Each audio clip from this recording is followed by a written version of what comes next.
Firstly, I'd like to tell you about the Fleet Pond Restoration Project.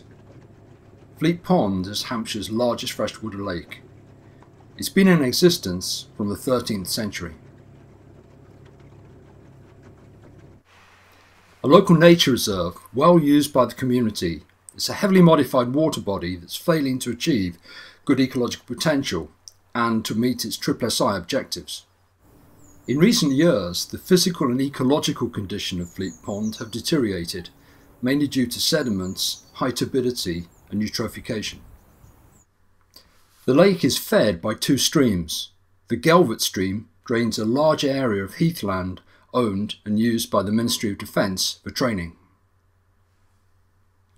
Some years ago, the use of this site changed and new areas were used for high-speed testing of military vehicles, moving from this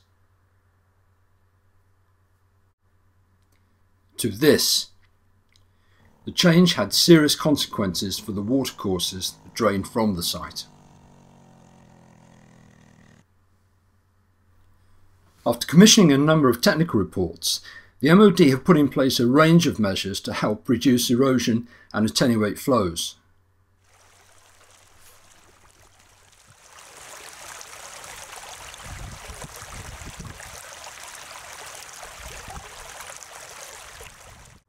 The strategy is to keep water off the tracks and retain on vegetation for slow release to the Gelvert. Back at the pond, a partnership of the Environment Agency, Natural England, Hart District Council and Fleet Pond Society are working to tackle significant problems using a range of funding, including from the Water Framework Directive. There are two main elements to the restoration works. Firstly, dredging to deepen the lake and to remove nutrient-rich sediments.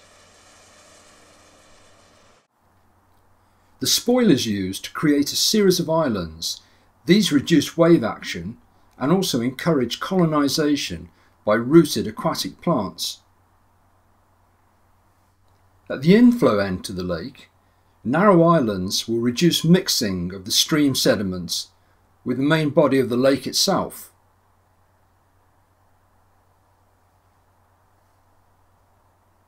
Another major area of work has been to dig a new channel to divert high flows away from the lake. In this way, we can use the natural filtering properties of the reed beds to help trap sediment and to improve water quality.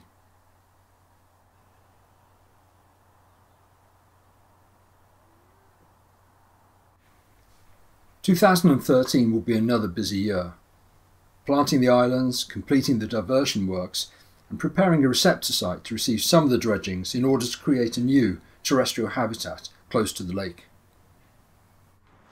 Now let's move to a very different project, low tech, low cost but high participation. Loddon Rivers Week. In spring 2012, volunteers from a wide range of backgrounds worked together to carry out in-stream improvement works in the River Loddon, Blackwater and here in the Whitewater, a water body failing its fish element for the Water Framework Directive. Guided by staff from the Environment Agency and the Wild Trout Trust, the volunteers delivered habitat works worth thousands of pounds. This included installing large woody debris and improving spawning substrate for brown trout. They not only learned about the practical side, they also learned the theory and the legal aspects of the process. We'll be running the Loddon Rivers Week again in 2013.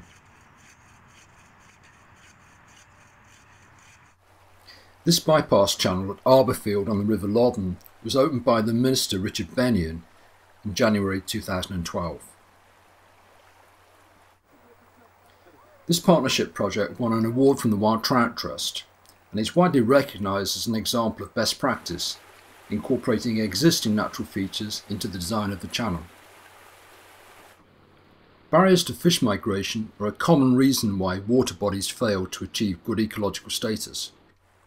Fish passes are required at many locations, so it's important that we monitor just how effective they are. We recently did that at Arborfield, and the survey results we got were very encouraging. A wide range of species, and also a wide range of ages were found at the site. A great way to train the fishery scientists of the future. Basingstoke, source of the River Loddon, population of 100,000 and growing. Future housing developments is the subject of much debate. One element of that debate has been the potential impact of new housing on the Loddon itself. At Basingstoke, the Water Framework Directive has become a political issue, and the local authority is proposing to contribute up to £50,000 towards the cost of 2 new flow gauging stations on the river. I recently met with Basingstoke MP Maria Miller and one of her constituents, Dr Alan Gibbard. I showed her some of the projects we're doing in the area and talked with her about how we're trying to engage local people in the Water Framework Directive. She put the following on her website after we finished our meeting.